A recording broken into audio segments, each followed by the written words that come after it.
ठंड में गरीब की कहानी। सर्दियों की ठिठुरती रात थी। चारों तरफ कोहरे की चादर लिपटी हुई थी। हवा इतनी सर्द थी कि लगता था जैसे शरीर को चीर देगी।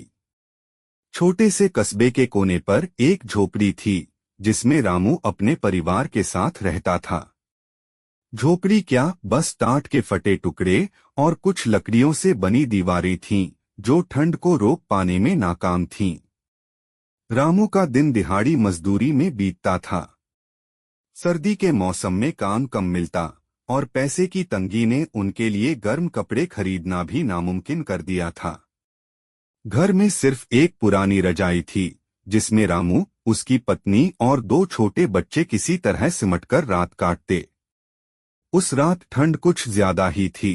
रामू ने अपने बच्चों को अपनी गोद में लिया और खुद को एक फटी हुई चादर से ढक लिया। उसकी पत्नी लकड़ियां जलाने की कोशिश कर रही थी, मगर गीली लकड़ियां आग पकड़ ही नहीं रही थीं।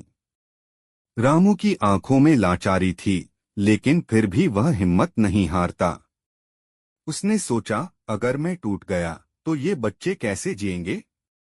सुबह होते ही रामू फिर काम की तलाश में निकल पड़ा।